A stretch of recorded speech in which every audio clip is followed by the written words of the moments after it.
aros am ddim byd. A dos dim golau dydd yn aros ochr draw i'r llwybr. Ar hyn o bryd, cyn iddi fynd rhy hwyr, a diwedd ddim yn rwydd, i siarad ac i rannu dy feddyliedu. Nid fel yma bydd hi,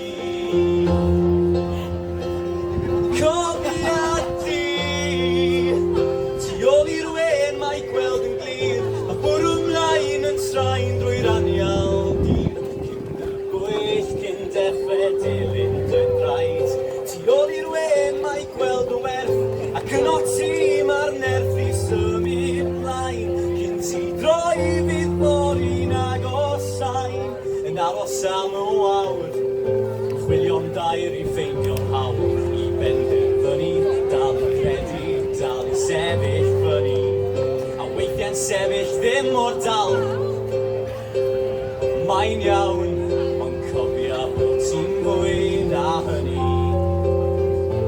Ond cyn iddi fynd rhy hwyr, a diwedd ddim yn rwydd, i siarad ac i rannu dy feddyliedu. Nid fel yma bydd hi,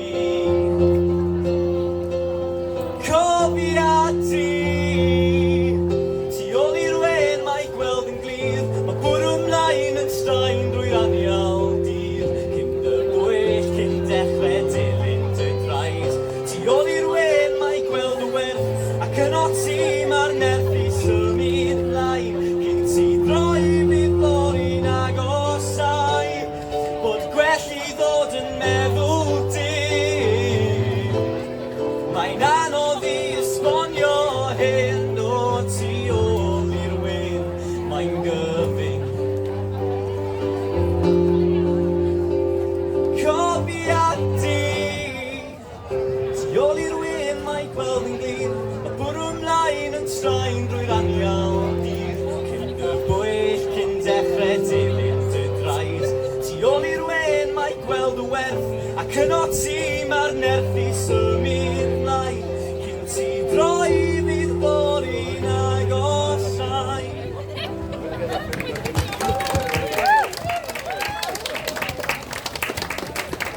Dyna chi dechrau perffaith ein digwyddiad ni pnawn yma. Diolch yn fawr iawn Iestyn.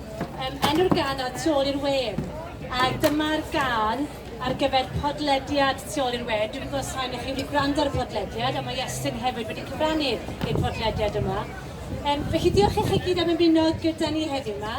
Mae hwn yn ddigwyddiad, wel, dwi'n teimlo'n ddigwyddiad hynod o bwysig. A da ni'n trafod heddiw yma y pwysigrwydd o allu cynnig gofal iechyd yn newis iaith cleifion. Enw'r digwyddiad ydy Hawl Iaith, Hawl Iechyd. A mae gwaith ymchwil rhyngwladol, nid yn unig yng Nghymru, gwaith ymchwil rhyngwladol yn dangos i ni, os ydym ni eisiau cynnig gofal iechyd gorau i bobl, mae angen i allu cynnig y gofal iechyd yma yn newis iaith y claf. Da ni ddim yn unigryw yma yng Nghymru, ac i droi hynny ar ei ben, os nad ydym ni'n cynnig gofal iechyd yn newis iaith y claf, os ydym ni ddim yn rhoi gofal iechyd i bobl sy'n siarad Cymraeg yng Nghymru, da ni'n gwneud anghyfiawnder enw, a da ni'n peri risg i iechyd bobl Cymru. Felly mae hwn yn bwnc hynod o bwysig a difrifol, a di mor falch bod Cymdeithas Iaith wedi rhoi llwyfan a platfform i gael drafod hynny heddiw yma. A gyda fi heddiw, dwi wrth y modd gallu croesawu panel gwych. A mae'r tri yma yn dod at y bwnc yma o gyfeiriadau gwbl wahanol, bob un o'n nhw gyda profiadau personol a proffesiynol sy'n mynd i atgyfnerthu y neges ni heddiw yma. Gyntaf Iestyn Gwyn Jones, mae Iestyn yn grewr creadigol ac yn gerddor hefyd fod i frontman y band Ble, a fel ddech chi'n gweld yn cyfansoddi hefyd. A mae Iestyn wedi trafod ei brofiad o gyda iechyd meddwl yn agored iawn, a glwn ni mwy gan Iestyn mewn munud. Wedyn mae Dr Rhys Bevan Jones, mae Rhys yn seichiatrydd a hefyd yn artist, mae'n ymweldawn, ac mae ar hyn o bryd arwain ymchwil yn ymwneud gyda cymorth digidol i bobl ifanc, a fi Rhys yn trafod chydig bach mwy am hyn yn y man. A wedyn mae gennym ni Non. Mae Non wrth gwrs yn wyneb cyfarwydd i ni gyd yn canu gyda'r band Eden ac hefyd yn sgrifennu sgriptiau. Ond mae Non hefyd yn cwblhau ar hyn o bryd gradd meistr mewn ymarfer psychotherapi. Ac mae'r ymchwil yn edrych, dwi'n iawn Non, ar bwysigrwydd adnoddau iechyd meddwl yn Gymraeg. Felly mae'r tri o'r panel heddiw yma yn mynd i ddod gyda'i profiadau personol a proffesiynol at ni heddiw yma. Felly yn gyntaf dwi am eich gwahodd y tri o'ch chi i roi chydig bach o'ch cefndir chi yn fras a gwneud pam bod y pwnc yma, pam bod gallu cynnig gofal iechyd yn newis iaith y cladd mor bwysig. Mae hyn yn bwysig i bob ardal o iechyd, wrth gwrs, ond heddiw da ni'n canolbwyntio benodol ar iechyd i bobl ifanc a phlant, gan ymfoni wrth gwrs yma yn Eisteddfod yr Urdd, ac yn dod o'r ochr iechyd meddwl yn benodol, felly meddwl am lles a iechyd meddwl pobl ifanc. Gallai lle droi at y ti'n gyntaf? So hello of you, Iestyn Gwyn Jones. Dwi yn 19 mlwydd oed a ges i diagnosis o iselder pan o'n i'n tua 15-16. O'n i wedi bod yn delio gyda fe ers o'n i'n tua 10 oed, fi'n credu. A ers hynny wedi dysgu byw gyda fe a wedi bod trwy gyfnod eitha tywyll ac anodd iawn i fod yn dig. Ond erbyn hyn wedi gallu cael rhyw fath o diagnosis a rhyw fath o therapi a hynny trwy'r ysgol yn hwyr iawn yn hyfnod yn yr ysgol. O'n i falle mynd mewn i'r chweched dosbarth yn cael y sylw na o ran actually ma' angen help ar y person, ma' angen help, ma'n mwy allan ni gynnig. A o'n i'n eitha lwcus o cael help yn yr iaith Gymraeg trwy'r ysgol. Ond sa'n siŵr pa mor dda yw hwnna ar draws ysgolion eraill. Wel, just yn lot pwynt o fi'n weid, really. Diolch Iestyn. A gyda ni nôl falle i pa mor bwysig oedd ei ti gael trwy'r iaith Gymraeg yn y man. Diolch i ti. Rhys? Helo, chi'n clywed fyna? Ie.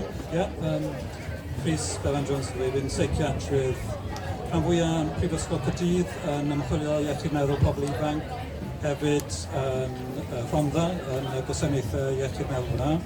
A fel oedd Llinos yn dweud, mae dy fi gefndir darlunio hefyd a wedi gallu dod â fe gyd at ei gilydd i greu adnoddau i bobl ifanc ar-lein. A ni'n treialu wefan ac ap newydd mawr enw hwp hwyliau dros Gymru ar Alban ar y funud. Mae'n hollol ddwyieithog. Os ych chi'n nabod unrhyw 13-19 oed byddech a diddordeb mewn profi fe, neu ych chi'n riant sy'n diddordeb cymryd rhan o goesau chi dod ato fi wedyn a mae rhoi manylion ar dyn cardiau dyniadol fan hyn a chi gadw manylion hefyd. Diolch yn fawr. Diolch Rhys. Helo, Non dwi. Dwi wedi siarad lot am iechyd meddwl yn y blynyddoedd diwetha. Dwi wedi sgwennu llyfr yn lot o siarad am y profiadau fi gyda iselder a gorbryder a fel ti yn derbyn ti nath o gychwyn yn ifanc iawn, ond ni ddim yn sylweddoli na dyna oedd o ar y pryd. A wedyn yn eitha diweddar dwi wedi cael diagnosis o awtistiaeth sydd yn egluro chydig bach y rhesymau tu ôl i'r iselder a'r gorbryder yna. Yn ffodus, wel yn anffodus, neu yn ffodus ar gyfer y sgwrs yma, mae gen i chydig o profiad ar y ddau ochr, sef dwi wedi angen therapi a wedi defnyddio therapi yn y gorffennol, ond popeth yn Saesneg, erioed yn Gymraeg. Ac erbyn hyn, fel ydy ti'n deud, dwi wedi bod yn hyfforddi i fod yn therapydd, so dwi wedi dechrau wneud ychydig o waith mewn clinic yn gweithio hefo pobl. Felly dwi'n gwybod be mae'r ddau ochr angen i greu perthynas effeithiol therapeutic. Mae'r person sydd yn dioddau angen deud ei hanes, deud ei stori yn authentic, fel maen nhw yn gallu gwneud, a mae'r therapydd angen clywed hynna mewn ffordd authentic, yn y ffordd maen nhw'n gyfforddus a mewn ffordd cyfarwydd. Dyna'r gair, dwi'n meddwl, cyfarwydd i'r person yn y stafell, mwyn deall ei gilydd ac mwyn creu sefyllfa haws a effeithiol, fel o'n i'n dweud, i'r person sydd yn joio. So, dyna'n helpu rwy ar pan dwi'n meddwl. Diolch Non. Felly dwi'n gweithio fel menig teulu yn ardal Tymbol, ac dwi'n teimlo yr rhinwedd mwyaf bwysig o fod yn feddyg, o fod yn doctor, ydy'r gallu gyfathrebu gyda phobl. Mae hwnna'n dod llawer uwch ag unrhyw fath o sgil arall, y gallu mae gyfathrebu. A mae un o'r pwysig yma yn cyfathrebu, mae iaith yn defnyddio de. A mae gallu defnyddio'r un iaith ar rywun, ac yr un tafodiaeth yn aml weithiau, gallu helpu'r cyfathrebu yna.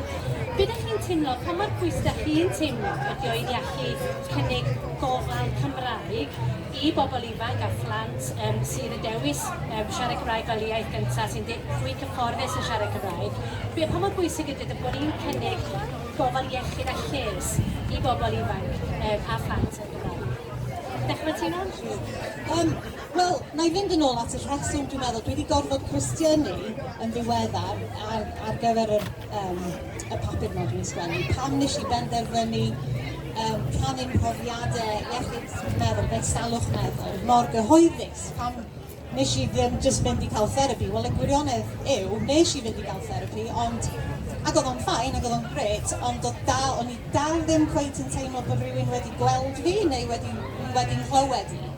Felly, y peth mwyaf naturiol i fi oedd i sgwennu, achos dyna'n waith i. So, nes i just ddechrau sgwennu, a nes i ddim really meddwl am yr elfen cyhoeddus sydd falle'n stupid, bod pobl eraill yn mynd i ddarllen o, ond oedd o just yn teimlo gyfforddus.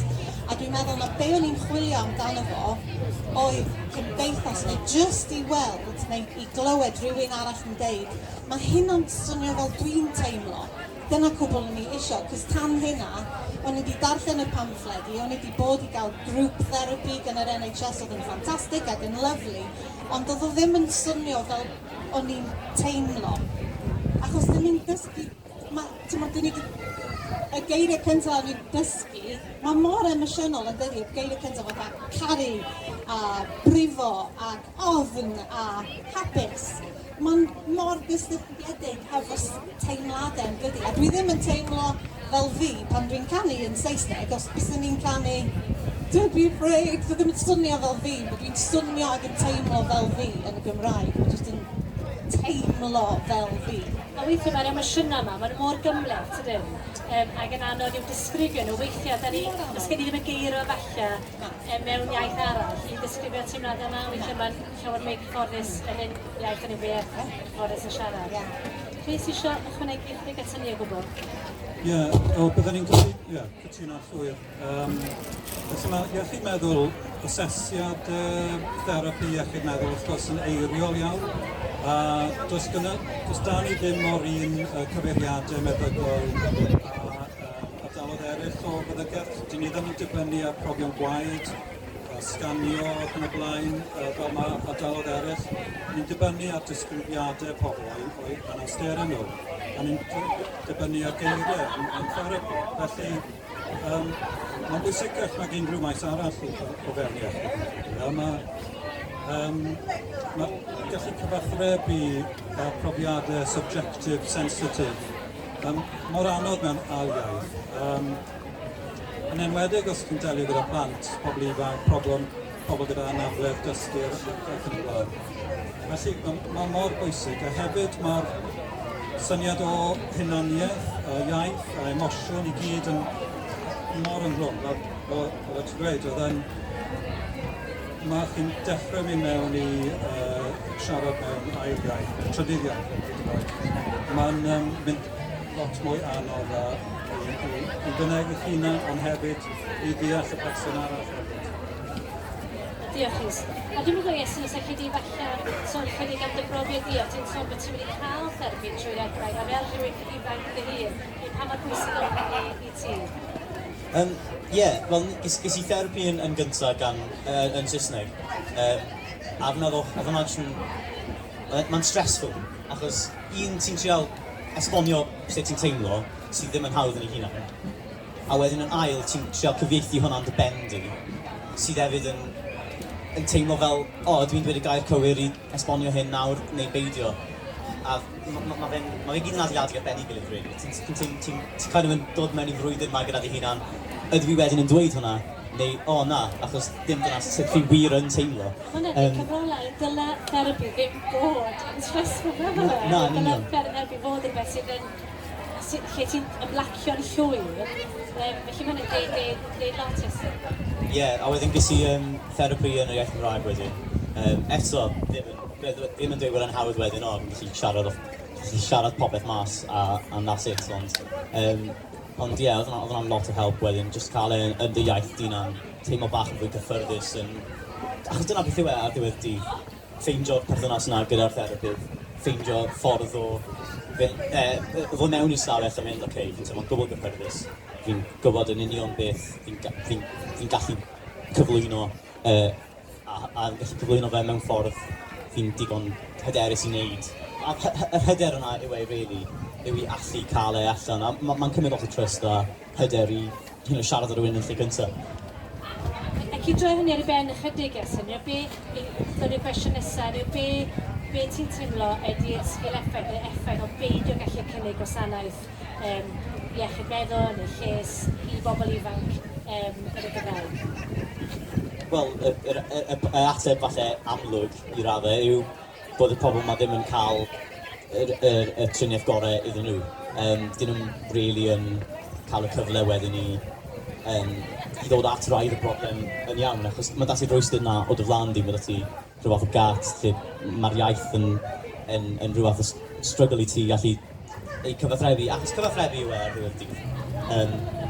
A mae mor bwysig i pobl yn siarad, achos dyna yw'r unig ffordd rili o gael yma. So mae cael yn yr iaith Gymraeg yn hynod bwysig, achos fi'n meddwl yn yr iaith Gymraeg. Sa'n siŵr os hwnna'n gwneud sens i unrhyw un ohonoch chi, ond ie, mae gorfod troi a addasu fe ddim yn gynrychioladwy o beth ti wedyn wir yn teimlo. Dwi'n meddwl yn yw fel pan bod rhywun yn mynd am therapi, ti'n teimlo yn wahan, ti'n teimlo'n fregus sy'n rhaid a gweithio mae'n anodd wedyn mynd gyda un o'r iaith, falle ti'n llai cyfarwydd i ti. Rhys, os allai ddod i ti yn fel bod y brofiad fel seichiatrydd, beth ti'n teimlo ydy'r effaith o beidio cynnig gwasanaeth Gymraeg i bobl ifanc a blant? Ie, mae'n lot o lefelau iddo fe. Os ydych chi'n meddwl o dechrau pan mae pobl yn mynd am help, mae mynd am help yn beth mawr, yn enwedig i blentyn a pobl ifanc. A mae'n broblem mawr yn y maes iechyd meddwl, y stigma, gorfod gweld digwyddiad, disgrifio pethau sensitif iawn. A meddyliwch os chi'n gorfod wneud hwnna mewn iaith sy'n estron i chi, yn enwedig os chi'n blentyn. Felly, y problem cyntaf yw bod chi ddim yn cael help o gwbl. A wedyn, y cam nesaf yw os chi'n disgrifio eich profiadau chi trwy eiriau sydd ddim yn cyfateb eich profiadau. Mae hwnna'n gallu meddwl bod chi ddim yn cael yr asesiad, y diagnosis iawn, a'r triniaeth iawn, a wedyn y therapi. Sôn am therapeutic relationship, y perthynas therapeutic yn unigol. Dwi'n bosib ddim yn mynd i bod mor gryf a mor bwysig mewn therapi i gael hwnna. Yno, yn y byd allan y brofiad, wrth wneud y gradd meistr neu o'r brofiad personol, beth ti'n meddwl ydy'r effaith o beidio cynnig gwasanaeth? Yn ti'n sôn bod ti wedi cael therapi yn Saesneg? Do, a dyna ni'n deud, dwi wedi cael y therapi trwy gyfrwng Saesneg, ac oedd o reit, fel dwi'n deud, oedd o jyst yn neis i wneud y cam cyntaf na o jyst siarad allan yn uchel. Ond fel o'n i'n deud, o'n i ddim yn adnabod yn hun yn be oedd y therapydd yn deud. O'n i ddim yn teimlo yn dyna pan oedd hi'n trio mateb ac oedd hi'n trio helpu, ond nid fel na o'n i'n teimlo. Dwi'n mynd yn ôl at y cychwyn, o'n i ddim yn teimlo bod hi wedi gweld fi. Achos o'n i'n defnyddio'r geiriau gwahanol, a gwahanol iawn i hi, ond dim i fi. A fel oedd ti'n deud, mae'r perthynas yna yn holl bwysig, achos ti ddim yn mynd i fynd at braidd y broblem. A ti'n mynd i gael misdiagnosis, a wedyn, os ti'n mynd o'na, a wedyn maen nhw wedi cynnig o falle bod Mae hyn ydi o, a ti'n meddwl, wel na dim hyn ydi o, so falle bod fi'n waith nag ydw i. Ti'n gwybod beth fel? Mae'n beryg, mae'n beryg. Os ydyn ni'n nabod bod yna broblem yna, bod angen yna, un o'r rhwystra dwi'n cael fel meddyg teulu, dwi'n gweld mae llaf yn dyratau, ac angen cymorth, angen cefnogaeth. Dwi'n adnabod nhw, dwi'n cyfeirio nhw at rhywun sy'n rhoi'r cefnogaeth yna, ond dos na neb o fewn yr adran dwi'n cyfeirio atyn nhw, yn siarad Cymraeg. Dos na neb. A mae ni yn ardal Cymgendraeth, lle mae nifer helaeth o'r lleifau ni yn dewis siarad Cymraeg, ond os ydyn ni'n cyfeirio dos na neb yna sy'n siarad Cymraeg o fewn yr adran arbenigol yma. A mae hynny'n rwystrenfa, felly beth allan ni'n neud i wella sefyllfa, neu beth allan ni'n neud? Dyna, o'n i'n meddwl, cos dwi wedi bod yn darllen lot am y canllawiau gan y Llywodraeth, gan Nais, gan yr NHS, maen nhw'n deud, na dyna maen nhw'n neud ydy trio cynnig yr adnoddau yna, ond be dwi'n clywed gan negeseuon, dwi'n derbyn gan pobl sydd eisiau cysylltu efo fi, ydy dwi'n yn gallu siarad efo unrhyw un yn Cymraeg. Dwi wedi bod at y doctor, dyn nhw ddim yn deall. Dwi'n gallu deall pan ti'n deud, ond dy'r doctor ddim yn deall hynna. O'n eisiau gael neges gan ferch ifanc wythnos diwetha yn deud bys chi wedi rili licio dod yma i ddeud bod chi wedi rili eisiau cael cymryd cwrs i fod yn therapydd yn y Gymraeg, ond dyna ddim rhai ar gael yn ei ardal hi, so dwi'n meddwl bod angen hynna hefyd yn does, mae angen mwy o cyrsiau, neu mae angen rali i fod yn recrwtio mwy o therapyddion Cymraeg yn does, achos dwi ddim yn meddwl bod yna lot allan yna, achos dwi wedi chwilio trwy'r BACB, beth sy'n gael o fod directory neu beth bynnag, dwi'n trio ffeindio therapi Cymraeg, a does yna ddim lot ohonyn nhw, so dwi'n meddwl bod hynna'n rhywbeth bod ni angen creu mwy o Rhys, ti chi ategu at hynny gwbl? Ie, mae hyfforddin bwysig iawn. Fi'n gweithio o fewn ardal iechyd meddwl digidol, felly fi'n datblygu adnoddau dwyieithog a plug arall i'r prosiect. Ond un broblem mawr yw cael ymchwilwyr eraill a cydweithwyr i ddeall bod hwn yn broblem, a pan maen nhw'n dechrau datblygu adnoddau o'r ddwyieithog o dechrau, yn ytrach na bod nhw'n meddwl o Saesneg, os mae rhaid, wnawn ni rhywbeth yn y diwedd yn y Gymraeg. Felly ni'n siarad am yr angen am therapyddion a doctoriad ac yn blaen, ond hefyd adnoddau dwyieithog. A fi'n credu mae'n help bod pethau yn dechrau mynd mewn i... Mae cyd-greu, co-design, co-production yn rhywbeth mawr dyddiau yma. So, creu adnoddau a gwasanaethau gyda'r pobl sy'n mynd i ddefnyddio nhw. A felly, fi wedi bod yn gweithio yn y maes yma, a os ti yn gwrando ar bobl wedyn, cael pobl sy'n mynd i ddefnyddio gwasanaethau ar adnoddau, a dweud o dechrau, mae angen hwn i fod yn dweud. A hefyd i'r pobl Cymru Cymraeg sy'n yn yr grwpiau prifysgolion a'r NHS gwasanaeth Gymraeg i egluro i cydweithwyr y bwysigrwydd o cael yr adnodd yma. Achos mae eisiau i nhw ddeall pam mor bwysig, nid dyw e ddim yn ei ddigwydd os bod yna ganllawiau, os nad oes rhywun yn credu bod e'n bwysig, ar y lefel bersonol, dyw e ddim yn gallu digwydd yna. Ie, diolch. Oedd, enw beth sydd anghyfondeb sydd yna, a mae yna arferion da yn digwydd ar draws Cymru, ond mae gen ni ddim yn cysondeb yna, bod ni ddim yn gwybod yn gallu digwydd yn pob achos. Falle, i orffen ar nodyn ychydig bach mwy positif, mae yna arferion da, a dwi'n siŵr bod yna arferion yn gallu ni ddysgu yn nhw ag efelychu. Falle chi sôn falle am ryw arfer da, da chi'n dod ein draws, da chi'n teimlo sy'n positif, yes, sy'n gwybod sy'n sôn, ond yr ysgol bod ti'n cael. Gwrs, yna ni'n rhywbeth eich wedi ymwneithio arno. Ie, fi'n meddwl o'n i'n really lwcus yn yr ysgol i oedd adran lles really cryf, yn ywedig erbyn diwedd cyfnod fi'n ysgol. A fi ond yn gallu siarad o safbwynt person ifanc, ond fi'n credu bod definitely angen mwy o hyfforddiant o fewn ysgolion cyn dechrau i gael athrawon i rhyw fath o sylwi, bod nhw'n gallu sylwi bod, fi gallu gweld o bod y plentyn yma falle yn stryglo ni, adnabod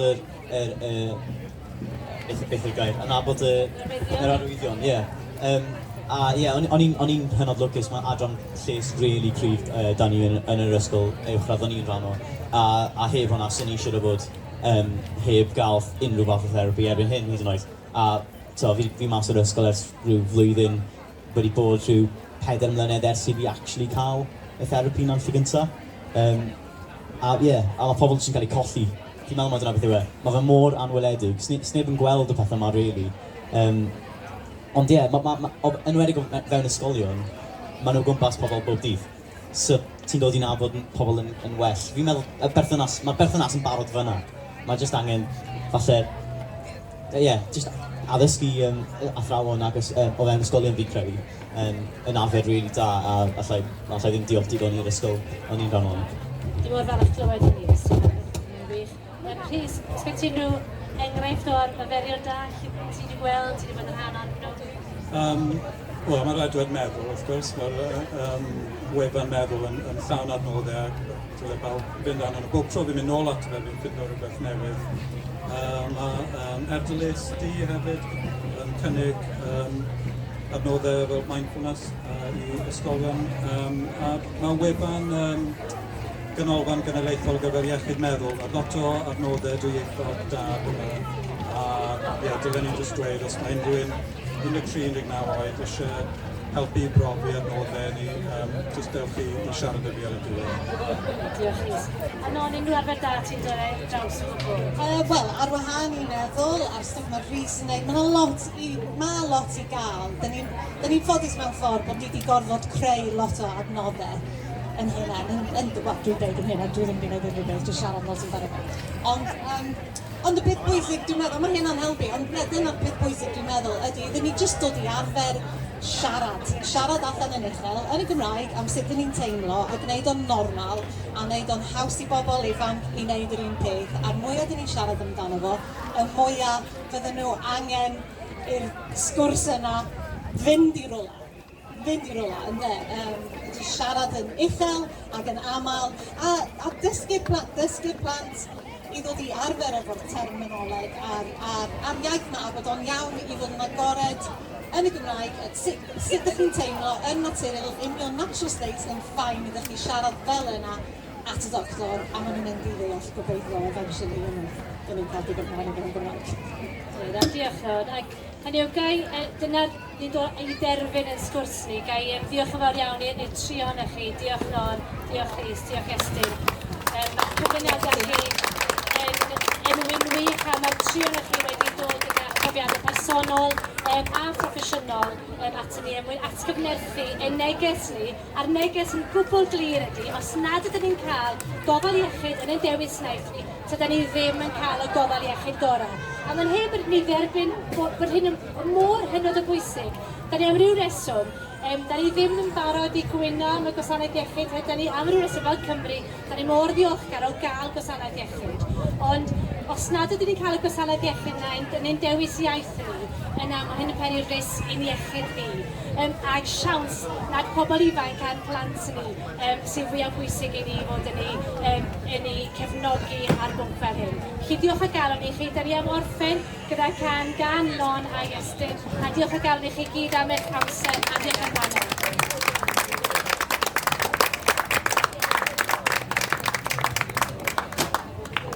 Diolch am wrando. Yn anffodus, mae pethau'n mynd i fynd lawr hyl yn eitha gwedwag, achos dwi'n mynd i ganu, a chwarae teg, mae Iestyn wedi dysgu y gan yma, mae o wedi paratoi lot, dwi ddim wedi paratoi, dwi jyst wedi troi fyny, a dyn ni'n mynd i gobeithio cyrraedd y diwedd. Bydam? Mae Emma draw fan hyn, dwi ddim yn cael gofyn iddi hi ddod i ymuno hefo fi, achos di Rachel ddim yma, achos mae hi'n gweld unrhyw llun neu fideo o ni'n dwy yn canu efo'n gilydd hebddi, fydd hi drosodd. Gathon ni good run though. Iawn, dwi'n meddwl. Ni erioed wedi ymarfer hwn Dyn ni ddim di ymarfer, dyn ni erioed wedi gwneud hwn o'r blaen. Dyn ni ddim yn gwneud stop a dechrau eto. Just stopio. Eith o ddod i ryw fath o diwedd glo naturiol gobeithio. Doros? Yeah.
Sydd o ddi